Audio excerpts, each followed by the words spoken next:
শ্রীলঙ্কার বিপক্ষে ম্যাচ দিয়ে বাংলাদেশের বিশ্বকাপ জার্নি শুরু হতে যাচ্ছে। সেই বিশ্বকাপ জার্নির আগে বাংলাদেশের যে পারফরমেন্সটা, সেই পারফরমেন্সটা কিন্তু মোটেও বাংলাদেশের সাথে যায় না। ইউএসের সাথে সিরিজ হার বাংলাদেশের ইতিহাসের একটা বড় একটা অঘটন হয়েই থাকবে হয়তো। তারই সাথে সাথে জিম্বাবুয়ের সাথে শেষ ম্যাচ আর জিম্বাবুয়েকে হোয়াইট ওয়াশ করতে না পারা, জিম্বাবুয়ের সাথে ডোমিনেট করে না জিততে পারা, সেগুলা কিন্তু বাংলাদেশের পারফরমেন্সে, বাংলাদেশের মন মানসিকতায় একটু হলেও প্রভাব ফেলবে। তার উপর দিয়ে লিটন দাস এবং নাজমুল হাসান শান্তর একদম ফর্ম নেই। সেই জায়গায় দাঁড়িয়ে বাংলাদেশ কেমন একাদশ নিয়ে শ্রীলঙ্কার সাথে খেলবে সেটা নিয়ে আজকে আলোচনা করব। ওপেনিংয়ে আমি প্রথম থেকেই বলছি যে লিটন দাসকে যদি খেলানো হয় তাহলে ওপেনিংয়ে খেলানো হোক, নাইলে লিটন দাসকে বাদ দেওয়া হোক। বাংলাদেশের ওপেনিংয়ে অপশন কয়টা? 3টা। ওপেনিংয়ে 2টা ওপেনার দিয়ে সাফার করছিল বাংলাদেশ গত ওডিআই ওয়ার্ল্ড কাপে। সেই জন্য এবারের ওয়ার্ল্ড কাপে আগে থেকেই ওপেনিংয়ে 3টা অপশন রাখছে, যেন যে কোনো 2টা খেলাতে পারে। অপশন 3টা হলো তানজিদ তামিম, সৌম্য সরকার এবং লিটন দাস।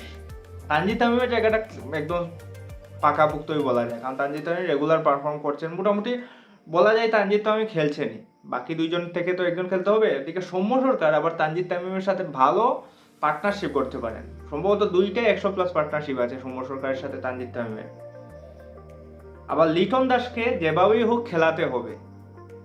এখন বাংলাদেশ টিম ম্যানেজমেন্ট কোন দিকে যাবে?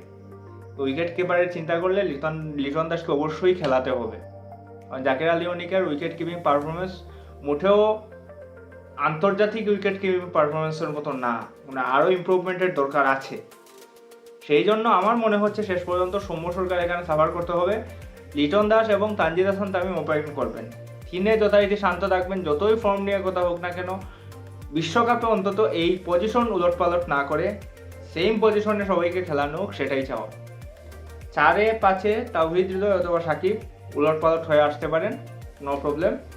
6 মাহমুদুল্লাহ রিয়াদ, এতটুকু পর্যন্ত কনফার্ম। 7-এর যে জায়গাটা, সেখানে 3টা, আমি আরেকটা কথা বলে নিই, বাংলাদেশ 3 পেসার এবং 2 স্পিন বোলার নিয়ে খেলবে বলে আমার মনে হচ্ছে। এখানে 3 পেসার 3 স্পিনার নিয়ে খেলার মনে হয় না কোনো চান্স আছে, কারণ এক স্পিনার তো আছেনই সাকিব আল হাসানের সাথে আরেকজন স্পিনার খেলবেন এবং 3জন পেসার খেলবেন। সেই দিক বিবেচনা করে সাকিব আল হাসান তো স্পিনার আছেনই, এবং বাকি যে 3টা স্পিন অপশন শেখ মাহাদি, রিশাদ হোসেন এবং তানভীর ইসলাম, এই 3জন থেকে যে কোনো একজনকে নিতে হবে। সেইখানেই হবে বড় একটা কল।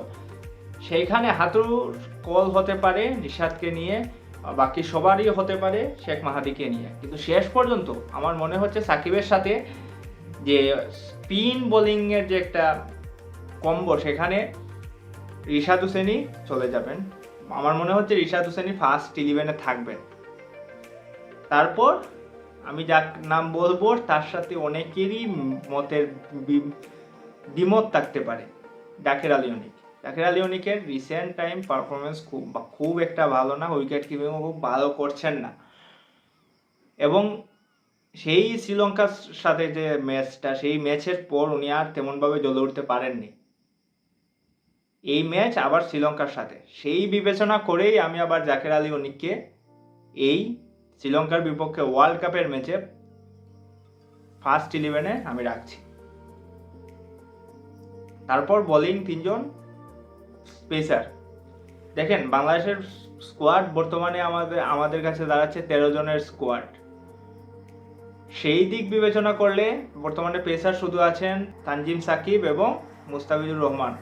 তাসকিন আহমেদ নিজে থেকে বলেছেন উনি ফিট আছেন, উনি খেলতে পারবেন। যদি উনি ভালোই ফিট থাকেন তাহলে অবশ্যই উনি খেলবেন। শরীফুল ইসলাম তো ইন্ডিয়ার বিপক্ষে প্রস্তুতি ম্যাচে ইনজুরিতে পড়ে গেলেন।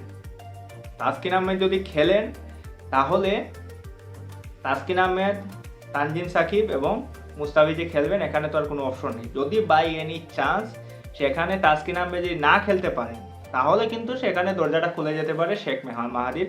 সেখানে আরেকটা স্পিন বোলিং অপশন বাড়িয়ে নিতে পারে বাংলাদেশ, এবং সেই স্পিন বোলিং অপশন বাড়ানোর জন্য বাড়া থেকে কিন্তু একটা ব্যাটিং অপশনও কিন্তু বাংলাদেশের বেড়ে যাবে।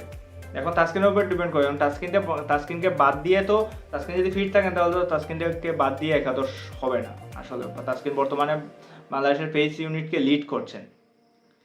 তো শেষমেশ আমার প্রেডিক্টেবল একাদশটা এরকম: তানজিদ তামিম, লিটন দাস, নাজমুল হোসেন শান্ত, তাওহিদ হৃদয়, সাকিব আল হাসান, মাহমুদুল্লাহ রিয়াদ, রিশাদ হোসেন, জাকের আলী অনিক, মুস্তাফিজুর রহমান, তাসকিন আহমেদ এবং তানজিম সাকিব। এটাই কি হবে বাংলাদেশের শ্রীলঙ্কাকে বধ করার বেস্ট 11? আপনার মতামত জানাবেন কমেন্ট বক্সে। ভিডিও কেমন লাগছে অবশ্যই জানাবেন। ভিডিও ভালো লাগলে লাইক কমেন্ট শেয়ার করবেন, চ্যানেলটি সাবস্ক্রাইব করবেন, পেজটি লাইক করবেন। সবাই ভালো থাকবেন, সুস্থ থাকবেন, টেক কেয়ার, পিচ।